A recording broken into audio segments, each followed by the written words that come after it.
listen, we're ready to bring you a good show. So, I'm not going to waste any more time. This guy coming up here now is a real good guy. I've been knowing him for a long time, and it's kind of funny, he was over at the house, and we were in there, I shoot pool, and he was there shooting pool with me, and somebody knocked on the door, and I looked out the window, and I could tell it was some of them Jehovah's Witnesses. And I don't have a problem with them, I just wasn't in the mood to be bothered that day. I didn't want to be, and I looked at him, I said, shh, Rabbit. He said, Rabbit, don't do that. He said, it's hot outside, you got a heart. He said, open the door, let him get him something cold to drink, and get him a paper towel.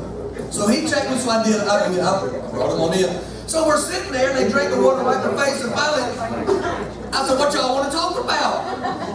One of them said, I don't know, we ain't never got this far before. Y'all put your hands together, welcome Mirza to the stage.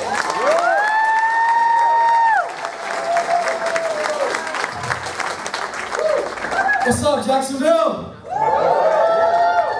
My name is Mirza, and I just want to let you guys know that I absolutely hate Starbucks. And it's not because of their products. It's because of the people that work there. They just can't seem to ever get my name right. So the few times that I've actually been there, they always yell out my favorite drink order. Strawberries and cream frappuccino for Mirza. And they always seem to catch me off guard, where I'm like, yes?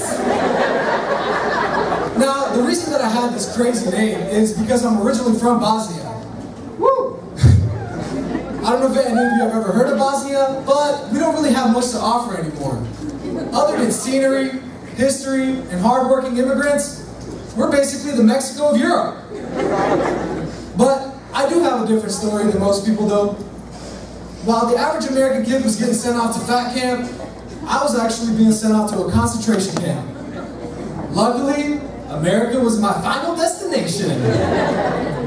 Now, while we lived in this camp, we stayed there for about 6 months, and my dad, I ran off into the woods with some of the kids there, and my dad thought that I was dead.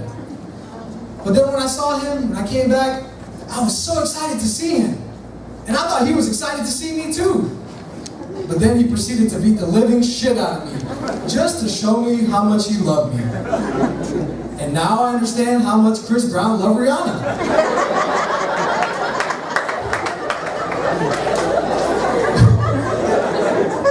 But my dad was nothing compared to my mom. My mom didn't play. One minute she was flipping pancakes, the next minute she was slapping us across the face with a hot-ass spatula. Like she was trying to brand us like we were cattle. But I never challenged my mom because of that reason. I never even challenged her cooking. And, you know, unless it was elementary school field trips, that's when it got really ugly. All the other kids, you know, they would sit there and compare. What do you have? I have PB&J. What do you have? Ham and cheese. What do you have? Turkey and cheese. Not me. My mom would always pack me some homemade sarma. Now, if y'all don't know, for the ones that don't know what sarma is, it is pickled cabbage leaves stuffed with meat and rice, and it's rolled up, and she would put it in some aluminum foil. Now, how in the hell am I supposed to warm that up? Do I strap it to the roof of the bus? You know, there was always, you know, we'd get to the destination, we'd sit there, and all the kids wanted to trade lunches. But I could never trade lunches. They would always get that huge whiff of that rancid smell. And it was like clockwork. There was always that one kid that would just yell it out. Ew, Mirza, did your mom pack you a fart? Now, we've been living in the States for about 18 years now, and my dad, he still hasn't grasped the American culture quite so well. Just a couple weeks back, we were watching the NBA playoffs, and we're sitting there, and my dad starts asking me these random questions. Mirza-san, what is this? Mirza-san, what is that? Mirza-san, what is technical foul? What is kick ball? Which one LeBron James? And I'm so frustrated. 15, 20 minutes later, I tried to explain to him in 2 different languages. But he looked so interested. Yet he looks me dead square in the eye and he says, I don't like this shit. Change it to soccer. He's trying to insist to me to change it to the channel Espanol, because there's a soccer game. And we have about 300 channels, but we don't have that channel. So I take the remote and I'm trying to show it to him, prove it to him. We don't have that channel, Dad. He jerks the remote out of my hand, changes the channel, and says, "What do you mean we don't have Espanol?" I put on ESPN. Is that not Espanol? But my uncle, who's my dad's brother, he's even more oblivious to the American culture than my dad is. We can do certain things in Bosnia that you guys can't do here, like drinking and driving. So I remember being in a motorcade for a wedding a couple years back, and we had a police escort, and my uncle's driving, I'm riding passenger seat. He reaches down into his door cup holder, and he brings up a Mike's Hard Lemonade, and starts drinking it as the cop is passing right by us. And I'm like, oh my God, what the hell are you doing? You can't drink that, that's alcohol. He looks at me and he says, "What, this alcohol? No way. This is limonada."